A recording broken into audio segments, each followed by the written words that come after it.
Սարդարապատում երեք տեղի ունեցավ մի աննախադեպ բան, երբ առաջին անգամ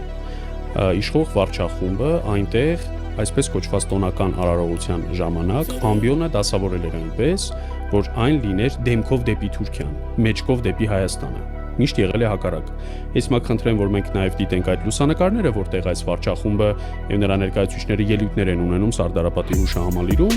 դու կարող ես համեմատել նույնիսկ խորհրդային շրջանից սկսած բոլոր արարողությունների հետ։ Մշտապես նրանք կանգնել են Հայաստանի բոլոր իշխանությունները, կանգնել են Սարդարապատի հուշահամալիրի ֆոնին եւ նրանց մեջքի հետևում եղել է Թուրքիան։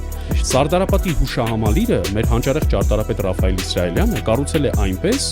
որ հիշում ես Արցախի Վանք գյուղում Մարտակերտի շրջանի առյուծը թաթ ուղղած դեպի Ադրբեջանը։ Այս հուշարձանի ամբողջ խորհուրդը եւ իմաստը եղել է հիշեցումը Թուրքիային, առայն որ իրենք պարտվել են։ Հաղթանակի զբոսայգու բոլոր զենքերի փողերը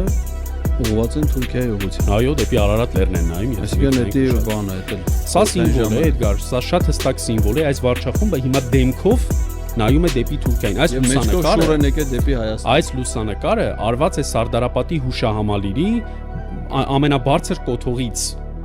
Երբ որ պիտի իրենք ճիշտ հակառակը կանգնած լինեն, իրենց թիկունքում պիտի լիներ Սարդարապատի հուշահամալիրը, սա առաջին անգամ է։ Նույնիսկ պատերազմից հետո այս սիմվոլը սրանք չեն։ Հետևում Սարդարապատ գյուղն է։ Այսինքն իրենք մեջքով կանգնած են հայկական բնակավայրին, դեմքով դեպի Թուրքիան։ Եվ ինչպես գիտես, ինչպես նաև վստահաբար ֆիքսել են մեր հեռուստադիտողները, Թուրքիա, Օսմանյան կայսրություն, Սարդարապատի հերոսամարտ, հայ հերոսների անուններ, այս ուղերձում, նրա այս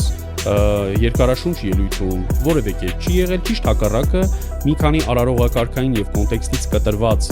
ձևակերպումներից հետո անմիջապես անցել է իր իրական Հայաստանի ցնդաբանությանը։